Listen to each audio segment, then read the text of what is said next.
Bonjour Hélène Frade. Bonjour Vincent. On vous retrouve bien sûr pour la revue de presse internationale. On va commencer aux Philippines où le nombre d'exécutions de rue a explosé depuis l'élection de Rodrigo Duterte. C'est il y a à peine 2 mois. Et le nouveau président philippin avait promis qu'il ferait la guerre au trafic de drogue. Il tient parole, constate La Croix, qui rapporte que les forces de l'ordre autorisées à exécuter tout dealer présumé ne s'embarrassent guère de la présomption d'innocence. Aux Philippines, la lutte anti-drogue tue des innocents, s'alarme le journal, qui évoque plusieurs cas avérés de bavure et raconte que cette campagne contre la criminalité réelle ou supposée a aussi pour conséquence de surpeupler les prisons. Plus de 4300 trafiquants ou usagers de drogue présumés ayant été arrêtés en 2 mois, selon la police. Une fois appréhendés, ces derniers attendent leur procès pendant des mois, voire des années, dans des conditions épouvantables, comme en témoigne le travail du photographe Noël Célis, réalisé il y a quelques jours, diffusé par l'Obs. Son reportage, on va le voir, a été réalisé donc à la prison de Quezon City, c'est dans la banlieue nord de Manille. Donne à voir une réalité qui dépasse l'entendement, comme ces centaines d'hommes qui ne disposent que de l'espace dévolu à leur corps allongé.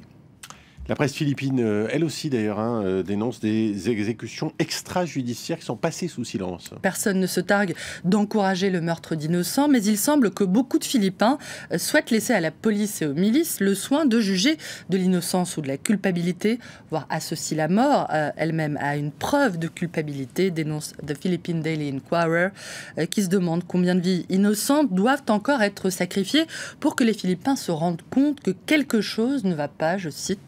Notre silence délibéré pourrait bien finir par faire de nous de futures victimes, met en garde le journal, qui montre dans un dessin, on va le voir, un policier muni d'une arme à feu, dans le canon de laquelle est tapie la justice.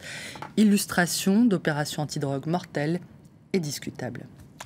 Direction à présent l'Afrique du Sud, Hélène, où les élections municipales de demain risquent bien de tourner au référendum sur la présidence de Jacob Zuma et l'ANC, le parti historique de Nelson Mandela. Le président sud-africain a beau clamer que l'ANC gouvernera jusqu'au retour de Jésus-Christ, je le cite, comme il a encore déclaré ce week-end à Soweto, le scrutin se présente assez mal, rappelle The Mail and Guardian, qui évoque ce matin une opération Sauver Jay-Z, Jacob Zuma, lancée par l'élite au pouvoir.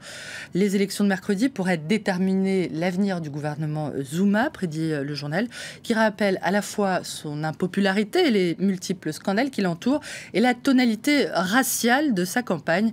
Jacob Zuma s'attachant à présenter le principal parti d'opposition, l'Alliance démocratique, comme une organisation de blancs, comme un serpent empoisonné rempli de haine envers les Noirs, je le cite. Une violence verbale au diapason de la violence de cette campagne, au cours de laquelle 20 candidats ont été abattus, sans que leur nom soit toutefois rayé des listes électorales. De quoi nourrir la désaffection des électeurs, également confrontés, on le sait, pour l'immense majorité, à d'énormes difficultés économiques et pratiques, comme le montre ce dessin du Mail and Guardian, toujours où l'on voit un membre de la commission électorale indiquer à une jeune femme l'endroit où se trouve son bureau de vote, passer la clinique désaffectée, contourner les canalisations crevées, traverser les nids de poules, et ce sera à gauche au niveau de la maison où il y a du crack, et ce sera là, à droite, là où il y a les toilettes ouvertes. Vous ne pouvez pas le manquer.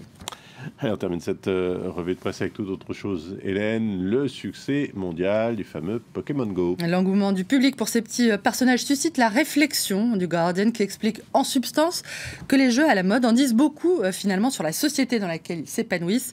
Tout comme il y a eu le phénomène Twister à l'ère de la révolution sexuelle dans les années 60, vous n'étiez pas né. Le succès du Monopoly dans les années 80, moment du capitalisme triomphant. Tetris à la fin de l'ère soviétique. Il y a maintenant donc la folie Pokémon Go. Alors à quoi associer ce succès cette fois, me demanderez-vous? À la convergence, nous dit-on, entre les mondes réels et virtuels permises par les nouvelles technologies, au désir de fuir une réalité passablement sombre, selon The Guardian, qui relève que le concept de réalité augmentée, c'est le principe même de toute forme de jeu. Pas si révolutionnaire, donc, l'ami Pikachu, et je dois confesser que personnellement, j'en suis resté aux 1000 bornes.